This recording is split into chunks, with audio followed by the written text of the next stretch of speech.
Hello दोस्तों, DV ज्ञान channel में आपका स्वागत है। आज मैं आपके लिए कक्षा 7वीं का पाठ 9 जीवन एक चुनौती पाठ लेकर उपस्थित हूँ। आज हम इस पाठ में इसका एक्सप्लेनेशन और क्वेश्चन आंसर हल करेंगे। आइए शुरू करते हैं। जीवन एक चुनौती। यथार्थ। माँ, मैं कल से विद्यालय नहीं जाऊँगा। आप मेरा दाखिला किसी दूसरे विद्यालय में करवा दीजिए। विद्यालय से लौटकर आते ही यथार्थ माँ के पास जा खड़ा हुआ। यथार्थ 7वीं कक्षा में पढ़ता है तथा एक मेहनती और आज्ञाकारी छात्र है। माँ, यथार्थ ऐसा क्या हो गया है?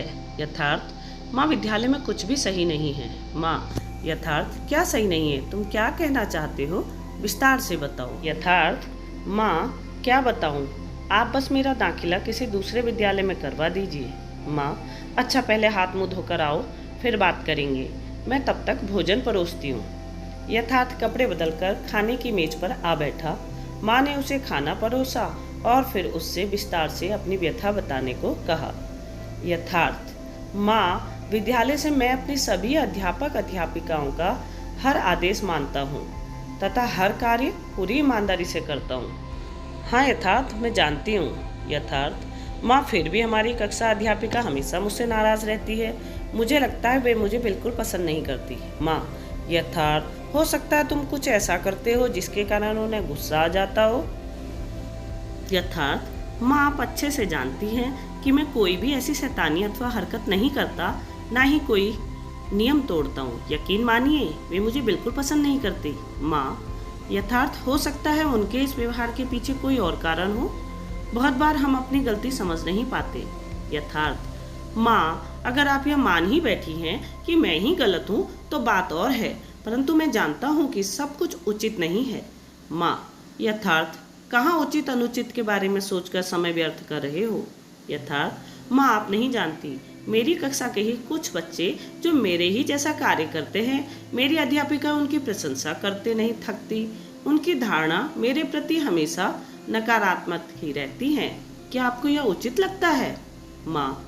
यथार्थ। कई बार सिर्फ कार्य ही नहीं, आचरण, व्यवहार तथा कार्य ऐसे पहलू भी होते हैं जो लोगों की धारणा को प्रभावित करते हैं। यथार्थ। माँ, मैं यह सब नहीं जानना चाहता। मैं सिर्फ इतना चाहता हूँ कि आप मेरा दाखिला किसी और विद्यालय में करवा दीजिए। मैं इस विद्यालय में अब नहीं जाऊँगा। माँ। यथार्थ बेटा, किसी अन्य विद्यालय में तुरंत दाखिला करवाना इतना आसान नहीं है। यथार्थ। माँ, मुझे एक ऐसे विद्यालय में पढ़ना है जहाँ का वातावरण निष्पक्ष हो।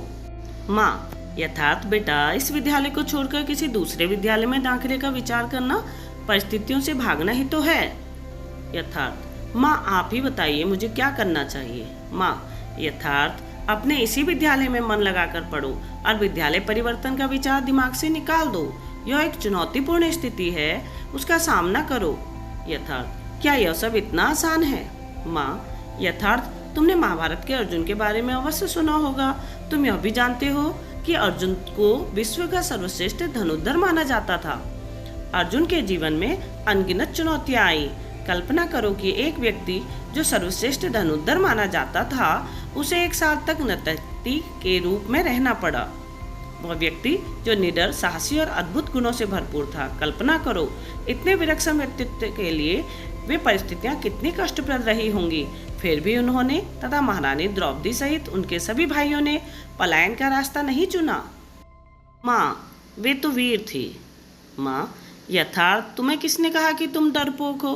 तुम भी बहादुर हो। वीर होने का अर्थ लड़ाई के मैदान में जाकर जंग लड़ना नहीं होता, अपितु कोई भी व्यक्ति जो विकट से विकट परिस्थिति का डटकर सामना करे, बहादुरी होता है।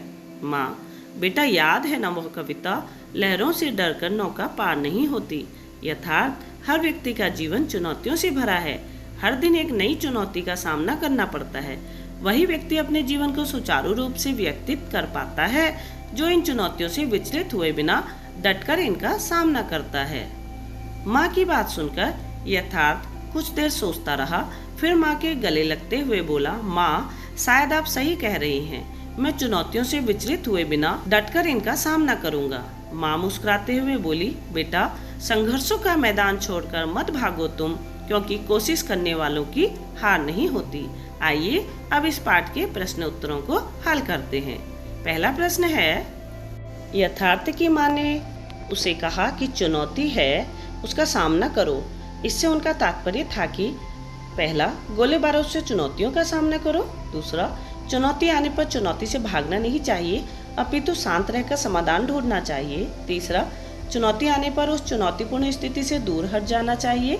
और चौथा, चुनौतीपूर्ण स्थिति में शोर मचाकर लोगों तथा परिस्थिति को खुला भरा कहते हुए चुनौती का सामना करना चाहिए। तो यहाँ पर दूसरा ऑप्शन सही हो जाएगा कि चुनौती आने पर चुनौती से भागना नहीं चाहिए, अपितु शांत रहकर समाधान ढूंढना चाहिए।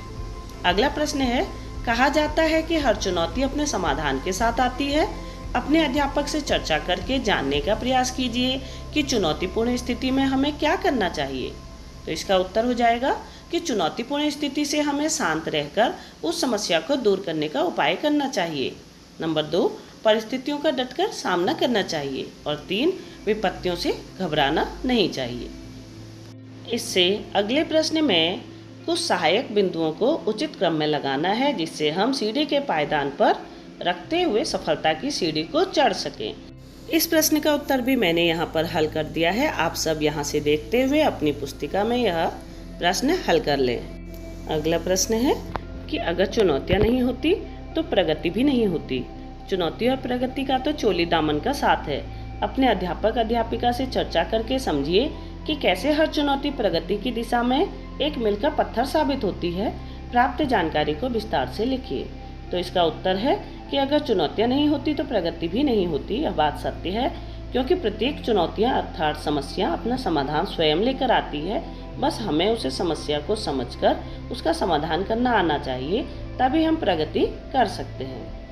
ख प्रश्न है, टेक्नोलॉजी, विज्ञान, चिकित्सा आदि हर क्षेत्र में चुनौतियों ने नए आविष्कारों से प्रगति का मार्ग खोला है।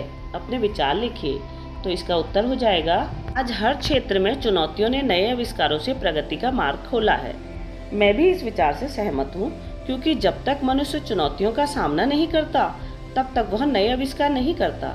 जिस प्रकार जगदीश चंद्र बसु जी कई बार अपने आविष्कारों में असफल हुए, फिर भी उन्होंने चुनौतियों का सामना करना नहीं छोड़ा और अंततः उन्होंने कई नए आविष्कार करे, जिनका उपयोग हम आज भी करते आ रहे हैं। प्रश्न 4 है, विद्यार्थी जीवन की चुनौतियों के बारे में विस्तार से लिखें। इन चुनौतियों के समाधानों पर चर्चा करके उचित समाधानों का चयन करें तथा उन पर अमल करने का प्रयास भी करें। तो यहाँ पर आप देखेंगे विद्यार्थी जीवन में अनेक समस्याएं आती हैं। सुबह समय पर उठकर स्कूल जाना, फिर घर आकर स्कूल का दिया हुआ काम करना, ट्यूशन जाना, सभी अध्यापिका द्वारा दिए गए कार्य को समय पर करना, सबके अनुसार उचित व्यवहार करना। हम सभी इन कार्यों को आसानी से कर सकते हैं, बस जरूरत है इनको अपनी व्यवहारिकता में लाना। ये सभी काम कठिन तो हैं, लेकिन यही कठिनाई हमारी ज़िंदगी बदल देती है। अगर हम इन पर अमल करेंगे तो हम पढ़ लिख कर अच्छी नौकरी पर लग सकते हैं और हमें सफलता मिल सकती है। तो बच्चों, हमारा इस पाठ का जीवन मूल्य यह है कि हम सभी को जीवन में हर परिस्थिति का डटकर सामना करना चाहिए, न कि उससे पलायन करने की ओर सोचना चाहिए, क्योंकि हर समस्या का समाधान संभव है, बस जरूरत है उस समस्या का समाधान ढूंढना और करना। मैं आशा करती हूँ कि इस पाठ को समझने के लिए मेरी यह वीडियो अवश्य सहायता देगी। फिर मिलते हैं एक नई वीडियो में एक नए पाठ के साथ। तब तक के लिए नमस्कार।